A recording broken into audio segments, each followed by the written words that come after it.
I made a video about Marathon, and let's just say a lot of people didn't agree with me. And honestly, some of that criticism was fair. But here's the thing.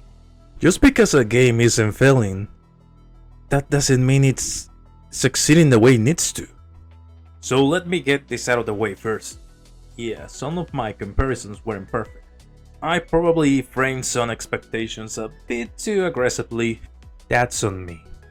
But my main point was never Marathon is death. No, my point was always this. For a live service game backed by Sony, expectations are different. And that's when things get interesting. According to reports from Forbes, Marathon could have cost over $200 million.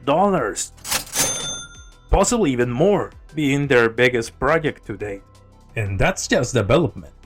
That doesn't include server maintenance, ongoing content, long-term support.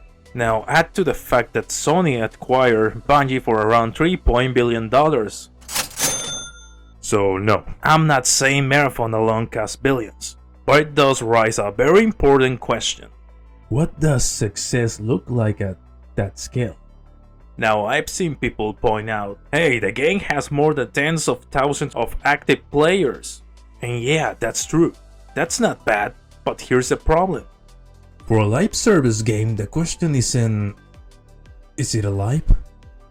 It's, can... For a live service game, the question isn't, for a live service game, the question isn't, is it alive? It's, can it sustain growth? Because these games don't just survive on stability, they depend on momentum. And momentum is fragile nowadays. This is where I still stand by my original point. The issue isn't where Marathon is doing okay. The issue is okay enough for what the game's supposed to be? Because this isn't a niche indie project. This is Bungie, backed by Sony, trying to compete in one of the most saturated genres in gaming. And in that space, doing fine can still mean falling behind. And let's be honest about something else. Games don't have the same time to recover anymore. Back then, a game could fail and come back stronger. Now, trends move fast. Attention disappears even faster. What's popular today can be irrelevant in a month. So no, I'm not saying Marathon is conquered too, but I'm saying the window to succeed is smaller than ever. So what can Bungie actually do? Because I'm not here to just complain, I'm trying to think this through.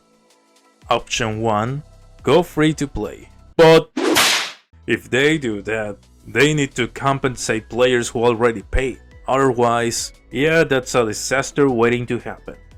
Option 2, double down on content. More updates, more reasons to come back, more clarity on what the game is becoming. Because right now, a lot of people are still asking what Marathon actually wants to be. I really don't understand why Cryo Archive is only available on weekends. I really don't understand it because that hasn't represented a big change. But my favorite example of anything can happen remains the success of Pokemon Fire Red and Leaf Green. To be a bit harsh, I think it's unlikely Sony will recoup its investment in Bungie right now. At the moment, the best I can think of is for Bungie to release Destiny 3. Which I believe is what everyone wanted, but realistically, how long will it take them to make that game? Plus, something I noticed lately is that people are playing more single-player games than multiplayer games.